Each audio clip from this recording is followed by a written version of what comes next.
পিপরাশা civil সোসাইটির ডাকা বন্ধ আজকে গোটা দিন রাজ্য জুড়ে মিশ্র প্রতিক্রিয়া তৈরি হয়েছে, কিন্তু সেই জায়গায় দাঁড়িয়ে কোন রকমের দলীয় রং কিন্তু লক্ষ্য করা যায়নি। তবে হ্যাঁ, ব্যবহার করা হয়েছে জাতীয় পতাকা এবং এই জাতীয় পতাকা আজ অবমাননা করা হয়েছে।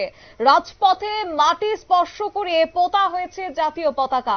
এই মুহূর্তে যে ছবি আপনারা দেখতে পাচ্ছেন তা হচ্ছে বিশ্রামগঞ্জের, সেখানে বিশ্রামগঞ্জ রাষ্ট্রপতি কালার্স প্রাপ্ত পুলিশের সামনেই ঘটেছে এই রাষ্ট্রবিরোধী ঘটনা, যেখানে জাতীয় পতাকাকে সম্মান করা একটা দেশবাসীর জন্য দরকার। সেই জায়গা থেকে রাজ্যে আজকে সেই ছবি ধরা পড়েছে আন্দোলনের নাম করে। তবে কি এবার জাতীয় পতাকাকে যথেচ্ছভাবে ব্যবহার করেছেন সিভিল সোসাইটির ডাকা এই বন্ধে? এই প্রশ্ন কিন্তু আজ উঠতে শুরু করেছে। যাই হোক, কি রয়েছে বিস্তারিত শুনুন। আজকে আমরা সবাই জানে সারা ত্রিপুরা রাজ্য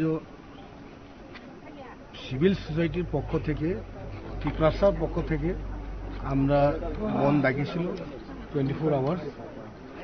এই বন্ধের পরিপ্রেক্ষিতে আমার যে পয়েন্টগুলা গ্যাপিং এখনো বাস্তবায়ন করা হয়নি।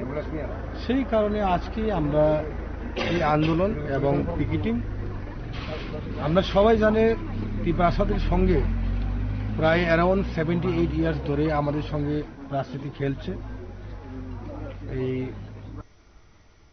যেহেতু 24 ঘন্টা রাজ্যে বন্ধ ডেকেছে, তাই বিশ্রামগঞ্জ রাজা চমুনিতেও একই চিত্র ধরা পড়েছে ক্যামেরায়। সংবাদ মাধ্যমের সাথে কথা বলতে গিয়ে ত্রিপুরা মাথা দলের চরিলাম ব্লক প্রেসিডেন্ট বুদ্ধদেব বর্মা তিনি জানিয়েছেন, যে কোনো সময় সরকার থেকে তাদের সমর্থন তারা সরিয়ে নেবেন। সরকার তাদের কথা দিয়ে কথা রাখেনি, এমনই অভিযোগ কিংবা এমনই দাবি দেওয়া তারা করেছেন। তবে অবাক করার বিষয় হচ্ছে যে আজকে পুলিশের সামনেই অপমানিত হয়েছে জাতীয় পতাকা, এবং জাতীয় পতাকার এই অপমান যেন আজকে রাজ্যবাসী কোনোভাবেই মানতে পারেনি। নিয়ে নিচ্ছি ছোট্ট একটি বিজ্ঞাপন বিরতির সঙ্গে থাকুন।